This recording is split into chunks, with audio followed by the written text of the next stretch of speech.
Sa buhay at katayuan ng isang tao, mayroon lang dalawang kategori, ang pagiging mayaman o ang pagiging mahirap. Sa kategori na ito, nasa sayo na lang kung saan ang gusto mong maging buhay. At malamang tulad mo rin ako, doon tayo sa pagiging mayaman. Pero sa video na ito, aalamin natin ang magiging advantage mo kung ang kasalukuyan mong buhay ngayon ay nasa kategori ng pagiging mahirap. Kaya samahan nyo ako hanggang matapos ang video na ito para malalaman natin kung ang advantage na ito ay pwede ba natin gamitin para tayo ay aangat pa sa buhay. Pero bago po yan, huwag kalimutan mag-follow at mag-subscribe sa channel natin dahil naniniwala ako na ang mga video ko na ito ay pakikinabangan ito sa susunod pa nating henerasyon. At siyempre maraming salamat din po sa inyong lahat. At kung handa na kayo, number 1, ang taong galing sa mahirap, mas maawain at matulungin. Isang advantage ito sa mga taong galing sa mahirap at nagiging mayaman. Kasi nararamdaman na nila kung paano maging mahirap. Napapansin nyo ba kung sino pa yung mahirap o pulubi? Kapag humingi ka sa kanila ng tulong, binibigyan kanila kahit hikahos na sa buhay. Kapag yumaman pa ang mga taong ito, panigurado, tutulong sila sa iyo. Dahil nakatikim na sila ng walang-wala, kaya mas maawa sila sa mga taong tulad ng buhay nila noong walang-wala din sila. Number 2, ang taong galing sa hirap kapag yumaman, magaling sa pera. Karamihan sa mga taong galing sa mahirap kapag nagkaroon ng kaunting asenso sa buhay, nagiging magaling na sila sa pera.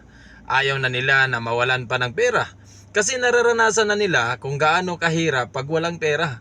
At madalas nila itong sinasabi, ayaw ko nang mawalan pa ng pera, ayaw ko nang maghirap pa ulit.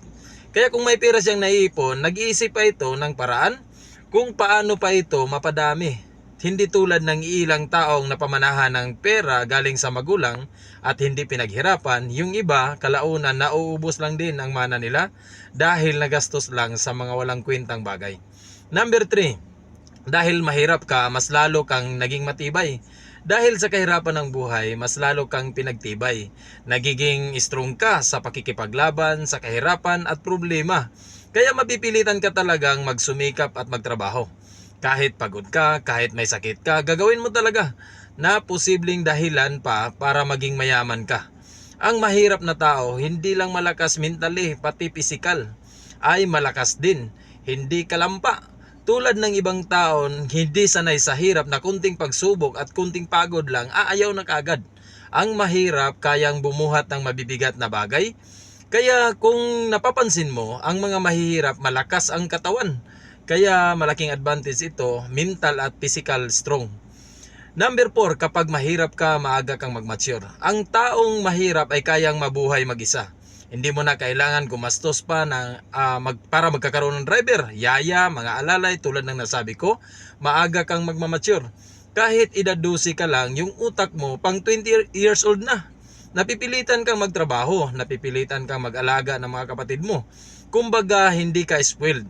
Sa madaling sabi, may malinaw ka na goal, alagaan ang kapatid mo, ibuhay ang pamilya, magtrabaho abroad o tinatawag nilang independent. At saka kapag mahirap, hindi mo na iniinda ang stress. Baka nga yung iba hindi pa alam kung ano yung stress. Bihira ka lang makakakita makakita sa balita na mahihirap na tao na stress o na depress. Sa mga mahihirap hindi uso ang stress na yan. Number 5, ang mga mahirap hindi kailangan ng maraming pera para sumaya. Kapag mahirap ka, hindi mo na kailangan maraming pera para sumaya. I'm sure maraming agree nito. Ang mga mahihirap kahit sa simpleng kwentuhan lang, masaya na sila. Konting sama-sama o salo-salo kasama ang kapamilya, kaibigan, masaya na. Ang buhay mahirap napakasimple lang ng happiness. Hindi tulad ng ibang mayayaman kahit lahat meron na sa kanila, pero yung iba malungkot pa rin ang buhay. Kaya malaking advantage ito. Sabi pa nga nila, maikli lang ang buhay. Dapat sulitin mo na. Dapat maging masaya ang buhay. So ulitin ko, kahit mahirap lang, kunting happiness, happy na tayo. Number 6, kapag mahirap ka, kaya mong mag-handle ng stress. Araw-araw may stress ka, kaya nasasanay ka na lang. Walang duda, kaya mo talagang mag-handle ng stress. Yung utak mo ay araw-araw gumagana kasi kailangan mong mabuhay. Sanay ka magtrabaho, sanay ka sa init ng araw, sanay ka sa walang aircon, sanay ka sa kunting kanin at kunting ulam. Nang dahil dito, kayang-kaya mo talagang i-handle ang stress. Kaya malaking advantage din ito para sa future mo at sa pag-angat ng buhay mo. Mas sanay ka sa stress, mas madali na lang sa'yo kapag pumasok ka na sa mundo ng pagninegosyo. Number 7, kapag mahirap ka, mapipilitan kang maging goal-oriented dahil kailangan mong mabuhay. Maging advantage mo ito para maging mayaman ka. Dahil mapipilitan ka talagang magsusumikap, mapipilitan kang bumuo ng mga pangarap.